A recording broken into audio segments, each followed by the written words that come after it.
በዛሬ ቪዲዮአችን ቶፕ 10 ዩኒቨርሲቲ የምንመለከት ይሆናል ማለት ነው። ከኢትዮጵያ ውስጥ ከ1 እስከ 10 በጣም ትላልቅ ዩኒቨርሲቲዎች ኢንተርናሽናል ራንኪንግ በኤጁኬሽን በተመሰረተ እና ከብዙዎች ዘንድ ተወዳጅነት ባገኙ ዩኒቨርሲቲዎች ወደ ተለያየ ራንኪንግ ላይ ተመስርተን የምንመለከት ይሆናል ማለት ነው። እና ወደ ቪዲዮአችን ሳንገባ አዲስ ቤተሰባችን ከሆናችሁ ቪዲዮ ላይክ፣ ቻናል ሰብስክራይብ ማድረጋችሁን እንዳትረሱ። ይጠቅማል ለምትሉት ጓደኛችሁ ሼር ማድረጋችሁ እንዳትረሱ። አስረኛ ደብረ ብርሃን ዩኒቨርሲቲ። ደብረ ብርሃን ዩኒቨርሲቲ ደብረ ብርሃን ከተማ ውስጥ የሚገኝ ሲሆን 1999 ነው የተመሰረተው እና 140 ኪሎ ሜትር ነው ከአዲስ አበባ የሚርቀው እና ትላልቅ ሁለት ካምፓሶች አሉት ማለት ነው። አንደኛው ሜን ካምፓስ ነው እና ሁለተኛው ደግሞ ሚኒሊክ ካምፓስ ይባላል ማለት ነው። ሚኒሊክ ካምፓሱ መሀል ከተማ ላይ የሚገኝ ሲሆን ሜን ካምፓሱ ትንሽ ራቅ ይላል ከከተማው እና ዘጠኛ ላይ ደግሞ ደብረ ማርቆስ ዩኒቨርሲቲ ነው።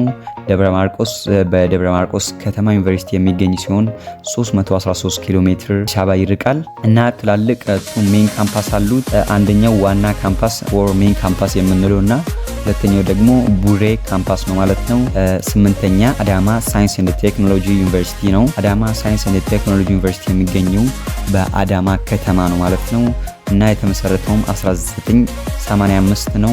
100 ኪሎ ሜትር ነው ከአዲስ አበባ የሚርቀው እና ኦንሊ አንድ ግቢ ብቻ ነው ያለው ማለት ነው። አዳማ ሳይንስ ኤንድ ቴክኖሎጂ ዩኒቨርሲቲ ላይ የተለየ አንድ ነገር አለ ማለት ነው። እሱ ምንድነው? ኢንጂነሪንግ እና አፕላይድ ሳይንስ ብቻ ነው ያስተምሩት። እነዚህ ሁለት ፊልዶች ብቻ ነው እዛ የሚገኙት ማለት ነው። እና ሰባተኛ ላይ ደግሞ አርባ ምንጭ ዩኒቨርሲቲ ነው። አርባ ምንጭ ዩኒቨርሲቲ የተመሰረተው 1978 ሲሆን በአርባ ምንጭ ከተማ የሚገኝ ነው ማለት ነው። እሱም ነው ደቡብ ኢትዮጵያ ነው የሚገኘው። 515 ኪሎ ሜትር ከአዲስ አበባ ይርቃል ማለት ነው እና ትላልቅ 6 ካምፓሶች አሉት ማለት ነው።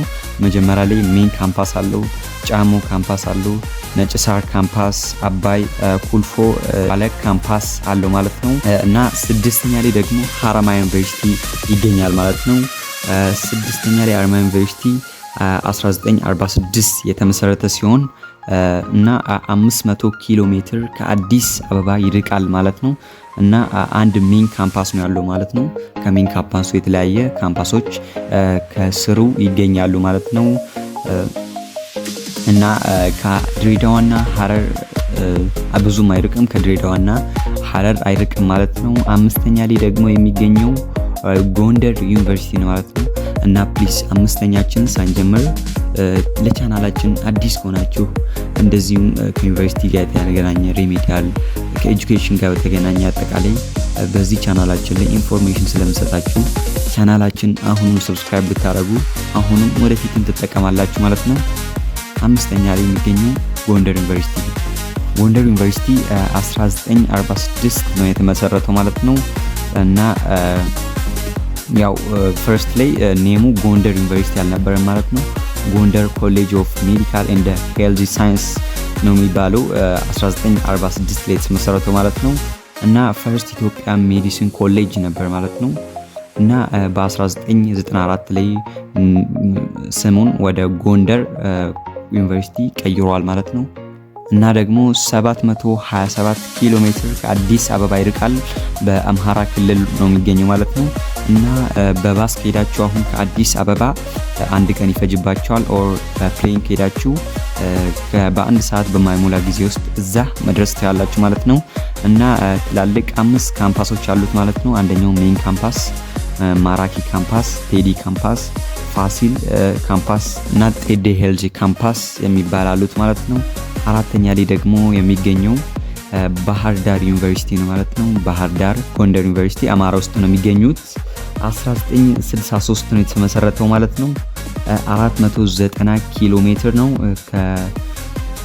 ከአዲስ አበባ የሚርቀው እና በ1994 በደንብ የተቋቋመው ማለት ነው። መጀመሪያ ላይ እንደ ኮሌጅ ነበር እና በ1993 ላይ ነው ባህር ዳር ዩኒቨርሲቲ የተባለው ማለት ነው እና ሶስተኛ ላይ የሚገኘው ደግሞ ሐዋሳ ዩኒቨርሲቲ። ሐዋሳ ዩኒቨርሲቲ 280 ኪሎ ሜትር ነው ከአዲስ አበባ የሚርቀውና 1991 ነው የተመሰረተው መጀመሪያ ላይ ደቡብ ዩኒቨርሲቲ ተብሎ ይታወቅ ነበር እና በ1998 ነው ወደ ሐዋሳ ዩኒቨርሲቲ ስሙን የቀየረው ማለት ነው።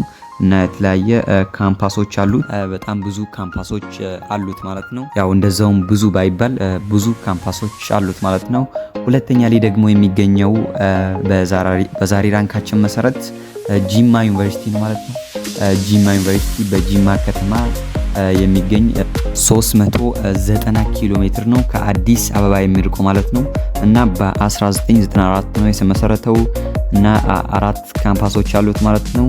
አንደኛው ሜን ካምፓስ፣ ሌላ 3 ካምፓስ አሉት ማለት ነው። እና አንደኛ ላይ የሚገኘው ሁላችሁም እንደምታውቁት አዲስ አበባ ዩኒቨርሲቲ ነው ማለት ነው። አዲስ አበባ ዩኒቨርሲቲ the first university in ኢትዮጵያ ነው። ከኢትዮጵያ ውስጥ አንደኛው ዩኒቨርሲቲ ነው ማለት ነው። እና ከተመሰረተ 72 ዓመታትን አስቆጥሯል ማለት ነው። እና እንደሚታወቀው አዲስ አበባ ዩኒቨርሲቲ በጣም ትልቅ ዩኒቨርሲቲ ነው ማለት ነው። ከስሩ ወደ 17 የሚጠጉ ካምፓሶችን ይዟል ማለት ነው። ከዛ ውስጥ 6 ኪሎ፣ 4 ኪሎ፣ 5 ኪሎ ካምፓስ፣ ሜክሲኮ፣ ጥቁር አንበሳ፣ ቃሊቲ፣ ቢሾፍቱ ካምፓሶች እዛ ስር ይመደባሉ ማለት ነው። እና በጣም ከኢትዮጵያ ውስጥ በጣም ላርጅስት በጣም ትልቅ እድሜ ያለው ዩኒቨርሲቲ ነው ማለት ነው። አሁን 6 ኪሎ ላይ ሶሻል ተማሪዎች የሚማሩበት ነው ማለት ነው ካምፓሱ። 4 ኪሎ ላይ ደግሞ ኮምፒውተር ሳይንስ የምትማሩበት ነው። እንደ ጥቁር አንበሳ ላይ ሜዲሲን የምትማሩበት ነው ማለት ነው። እና ለረጅም ጊዜ አንደኛ ደረጃውን ይዞ መቆየት ችሏል ማለት ነው።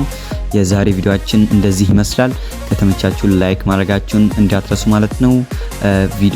ቻናላችንን ሰብስክራይብ አድርጉት። በቀጣይ ቪዲዮ እስከምንገናኝ መልካም ቆይታ